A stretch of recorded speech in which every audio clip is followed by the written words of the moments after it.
Hello दोस्तों, जय हिंद जय भारत। आपका बोर्ड का एग्जाम आ गया है और आप हैं परेशान। कोई बात नहीं, आप चिंता ना करें और डरे नहीं। हम आपके लिए बहुत ही कम समय में बहुत ही जो इंपॉर्टेंट पॉइंट है, जो आपको एग्जाम में जाने से पहले आपको याद होना चाहिए, वो सारे चीजें हम लेकर आ रहे हैं आपके एग्जाम के लिए, क्योंकि आप टॉपर बन सको। दोस्तों, जल्दी से इस वीडियो को दोस्तों के बीच में शेयर कीजिए, ज्यादा ज्यादा लोग देखेंगे और हम आपके लिए उतना ही मोटिवेट होंगे और उतना ही अच्छा वीडियो आपके लिए बना के लाएंगे। चलिए, आज पहले इस वीडियो का मजा लीजिए। दोस्तों, linear equation in two variable एक चैप्टर है और ये चैप्टर आपका है क्लास 10 का मैथ का 3 चैप्टर। अच्छा, linear equation in two variable क्या होता है, सिंपल भाषा में जानेंगे। लीनियर मतलब हमेशा याद रखना, पावर, वेरिएबल का पावर 1। लीनियर का मतलब क्या होता है, वेरिएबल का पावर 1।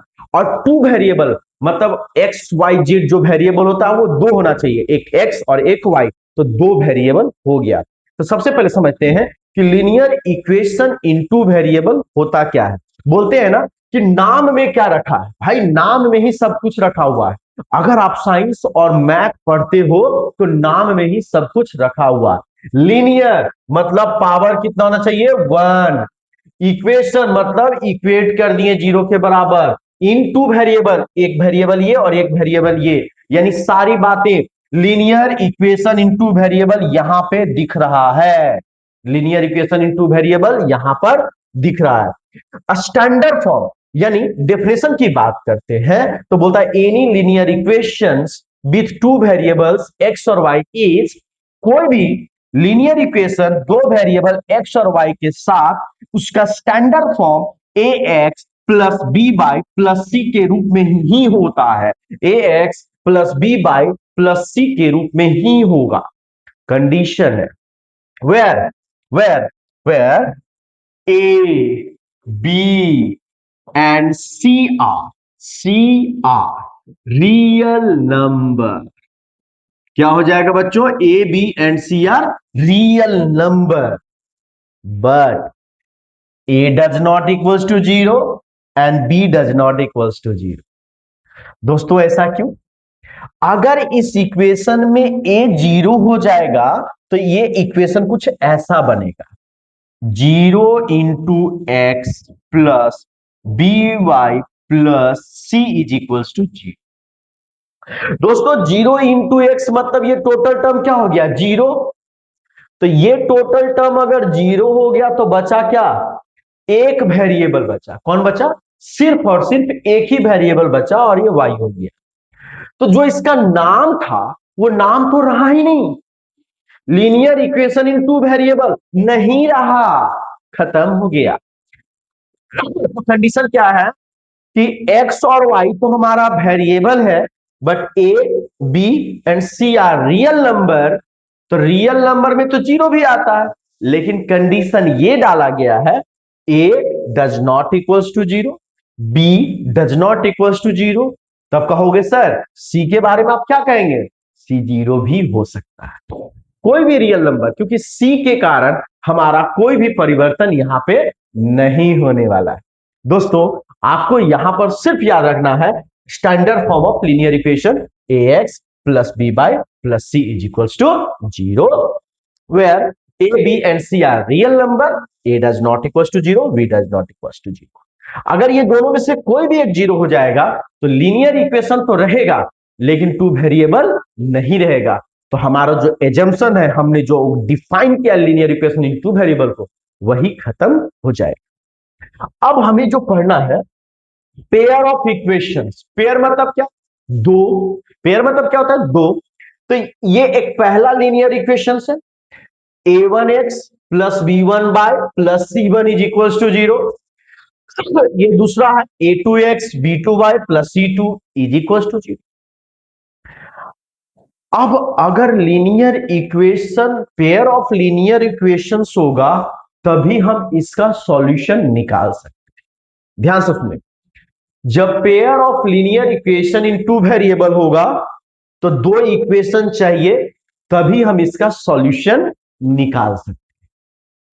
अब वो सॉल्यूशन निकालने का जो मेथड होता है वो मेथड है ग्राफिकल मेथड। पहला कौन सा मेथड, ग्राफिकल मेथड, दूसरा सब्स्टिट्यूशन मेथड, तीसरा एलिमिनेशन मेथड, और जो लास्ट वाला था क्रॉस मल्टीप्लीकेशन मेथड, उसे इस बार सिलेबस से हटा दें। जब ग्राफिकल मेथड से हम इसका सॉल्यूशन करेंगे, सॉल्यूशन मतलब क्या, एक्स और वाई का वैल्यू निकालेंगे, तो उसके लिए कुछ स्पेशल कंडीशन है और इस कंडीशन को याद रखिएगा। पहला, अगर कोई दो लीनियर इक्वेशन है जिसमें a1 upon a2 does not equals to b1 upon b2 है, मतलब अगर हम कंपेयर करेंगे तो a1 by a2 does not equals to b1 by b2, इसका मतलब यह है इस जब ये वैसा कोई भी लीनियर इक्वेशंस होगा उसका जो ग्राफ होगा वो इंटरसेक्टिंग होगा, यानी एक पॉइंट पर इंटरसेक्ट करेगा। क्या करेगा, एक पॉइंट पर इंटरसेक्ट करेगा। ये यूनिक सॉल्यूशन होगा, एक यूनिक सॉल्यूशन। पहले समझो, when a1 upon a2 does not equals to b1 by b2, a1 by a2 does not equals to b1 by b2, line is graphical line is intersecting and unique solution, मतलब उस solution के अलावा कोई solution नहीं हो जाएगा और दो स्पेशल सॉल्यूशंस मिलने वाला। तो यूनिक सॉल्यूशन के लिए आपको ये याद रखना है, ग्राफ इंटरसेक्ट करेगा, ठीक है ना। उसके बाद आते हैं, बोलता है पैरेलल लाइन का कंडीशंस। अगर कोई दो लीनियर इक्वेशन का a1 by a2 is equals to b1 by b2 does not equals to c1 by c2, आप याद रखने के लिए यही दिमाग रखना, ये इसका मतलब समझना, not, does not, does not, does not मतलब नो सॉल्यूशन, नो सॉल्यूशन मतलब लाइन पैरेलल, नो सॉल्यूशन मतलब लाइन पैरेलल, यही से याद रखना। बच्चों कंफ्यूज होता है कि कौन पैरेलल होगा, कौन इंटरसेक्टिंग होगा और कौन इनफिनाइट सॉल्यूशन देगा। तो डज नॉट जहां लग रहा है, डज नॉट जहां लग रहा है वो क्या हो जाएगा बच्चों, पैरेलल, वो क्या हो जाएगा बच्चों, पैरेलल। और पैरेलल में कोई सॉल्यूशन नहीं होता है, पैरेलल लाइन में कोई भी सॉल्यूशन नहीं होता है। तो उसका कंडीशन क्या है, a1 by a2 is equals to b1 by b2 does not जैसे आया मतलब नो सॉल्यूशन, डज नॉट जैसे आया मतलब नो सॉल्यूशन। अब आइए, a1 by a2 is equals to b1 by b2 is equal to c1 by c2, रास्ता पूरा क्लियर, मेनी सॉल्यूशन, इनफिनाइट यानी मेनी सॉल्यूशन, यानी एक लाइन जो होगा, एक लाइन जो होगा दूसरे लाइन के ऊपर से गुजर जाएगा, यानी इनफिनाइट सॉल्यूशन, बहुत अनंत अनगिनत सॉल्यूशन होगा बच्चों। कितना हो जाएगा, अनगिनत सॉल्यूशन इसका हो जाएगा।